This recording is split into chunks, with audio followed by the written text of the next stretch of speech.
Hello दोस्तों, कैसे हैं आप लोग। उम्मीद करता हूँ अच्छे होंगे। ठीक है। तो पिछली वीडियो में हम लोगों ने एग्जांपल्स कर रहे थे तुल्यता संबंध के बारे में। ठीक है, उसी को आज कंटिन्यू करते हैं और भी एग्जांपल करते हैं ताकि देखो दिमाग में आपके बैठ जाए, क्योंकि ये बहुत बच्चों के समझ में नहीं आता है, बहुत कठिन मानते हैं, लेकिन ऐसा है नहीं। ठीक है, ये बहुत सिंपल है। अगर आप क्वेश्चंस ज़्यादा से ज़्यादा सवाल करेंगे तो आपसे बन जाएगा। ठीक है। तो देखो, ये सवाल दिया, ये बहुत इंपॉर्टेंट सवाल है। ठीक है, कई बार बोर्ड परीक्षा में आ चुका है। पूछा, यदि देखो x वास्तविक संख्याओं का समुच्चय। वास्तविक संख्या क्या होती है आपको पता है, यानी x इसमें से वास्तविक संख्याओं का समुच्चय यानी सारे नंबर आ रहे होंगे। ठीक है, सिर्फ कॉम्प्लेक्स नंबर को, सम्मिश्र संख्याओं को छोड़कर। बोला तब सिद्ध करो जो r बराबर ये दिया है a, b। ए कहाँ से आ रहा है, x से। x क्या है, वास्तविक संख्याओं का समुच्चय। और b भी वहीं से आ रहा है, और तथा बोल रहा है कि a बराबर b भी है। ठीक है, ऐसे अवयव आ रहे हैं जो a बराबर b भी होगा। ठीक है, ये दोनों अवयव कैसे होंगे, बराबर। तब बोल रहा है कि ये तुल्यता संबंध होगा, यानी इक्विवेलेंस रिलेशन होगा। ठीक। देखो, सबसे पहले एक चीज़ देखो, आप इसे ध्यान से समझना कि अगर a, b ये तुम्हारा r से आ रहा है। ठीक, r यहाँ पर भी देखो मैं r बोल दे रहा हूँ, चलो आप x ही लिख लो, क्योंकि r का मतलब ये वास्तविक संख्याओं का समुच्चय होता है। यहाँ पर x बोला तो x लिख लो। तब देखो, तब जो a, b है वो कहाँ से आ रहा है, r से। यदि a बराबर b।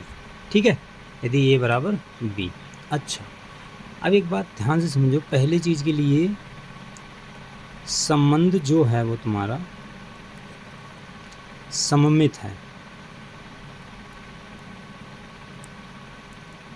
सममित है कैसे, देखो a बराबर b है तो इसका मतलब क्या है, इसको मैं b बराबर a भी तो लिख सकता हूँ।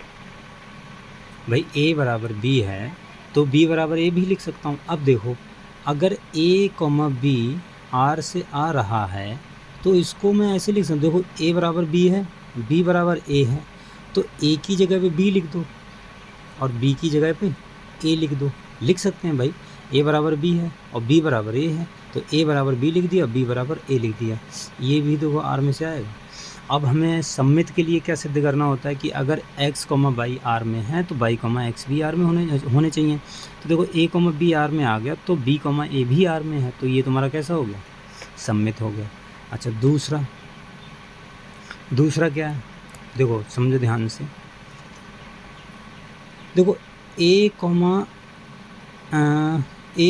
b r से है। ठीक, अब दिया है, परंतु a, तो b दिया है, a बराबर b दिया है, ये वाली चीज़। तो अगर मैं b की जगह पे a लिख दूँ तो कोई दिक्कत तो नहीं है भाई, a बराबर b तो दिया है ना। अगर मैं b की जगह a लिख दूंगा तो कोई दिक्कत तो नहीं होगी। तो यहाँ पर देखो, लिख लो a, बिलोंग्स टू r। ठीक, a, r से आ गया। अच्छा, अब हमें स्वतुल्य होने के लिए कंडीशन होती है कि इस प्रकार के सभी अवयव हों r में। इस प्रकार के अगर अवयव r में होंगे तो वो स्वतुल्य होगा। तो यहाँ से क्या क्लियर हो गया, यहाँ से जो एक बात क्लियर होगी, r कैसा हो गया तुम्हारा, r स्वतुल्य हो गया, स्वतुल्य है, बात ख़त्म। ठीक है, अगली चीज़ क्या है, अगली है संक्रमक वाली। अच्छा, उसको भी ध्यान से समझना। देखो, तीसरी जो चीज़ है वो संक्रमक वाली। जैसे हमने मान लेते हैं a, b, c belongs to r। ठीक है, ये r से आना, c कोई तीसरा एलिमेंट है। ठीक, r का मतलब मैं यहाँ पर x है। ठीक है, ये r संबंध वाला है, और जो मैं लिख रहा था वो उस वाला है कि वास्तविक संख्या वाला। लेकिन सही है, यहाँ पर वास्तविक संख्याओं को x से रिप्रेजेंट कर दिया, जिससे आपको कन्फ्यूजन नहीं हुआ। ठीक, देखो, तब a बराबर b है। देखो, एक चीज़ समझो, अगर a, b r में होगा तब a बराबर b होगा। भाई ये तो कंडीशन दी है, सवाल में ही दी है। और b, c होगा, ये r में से तभी आएगा जब b बराबर c होगा, है कि नहीं। समझ में आई ये चीज़, क्यों, देखो समझो ध्यान से।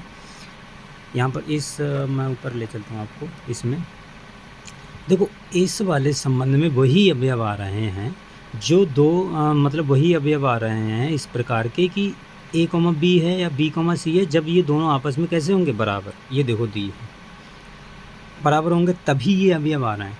अगर बराबर नहीं होते हैं तो ये अवयव नहीं आएंगे यार में। यहाँ पर देखो जो कहा है कि a, b, c अगर x में है तब देखो a, ये चीज़ काट दो चाहे, a, b r में अगर होगा तब a बराबर b होगा, तभी ये अवयव r में आएगा। अब हमने तीसरा माना है तो b, c संक्रमक के लिए यही मानते हैं हम, b, c r में आएगा। कब आएगा, जब ये दोनों आपस में कैसे होंगे, बराबर।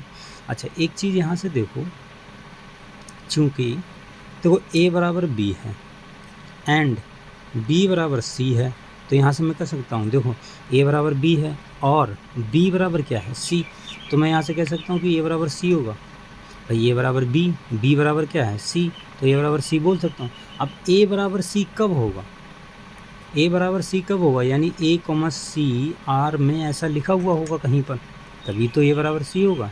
इसका मतलब हम जो मान के चले थे कि a बराबर b है, r में है, b, c r में है, तो a, c r में भी होना चाहिए, तो ये r में है। इसका मतलब क्या है, r तुम्हारा संक्रमक भी हो गया, संक्रमक संबंध है, ऐसा लिख दो इसे, संबंध है। अच्छा तो हमें यही सिद्ध करना था कि ये भाई तुल्यता हो, तो तुल्यता होने के लिए क्या, ये तीनों मतलब स्वतुल्य, सममित और संक्रमक होने चाहिए। इसका मतलब क्या, दिस इम्प्लाइज दैट आर एक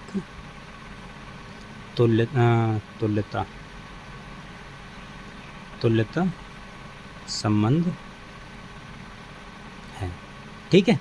तो ये चीज़ हमारी क्लियर होगी, क्लियर।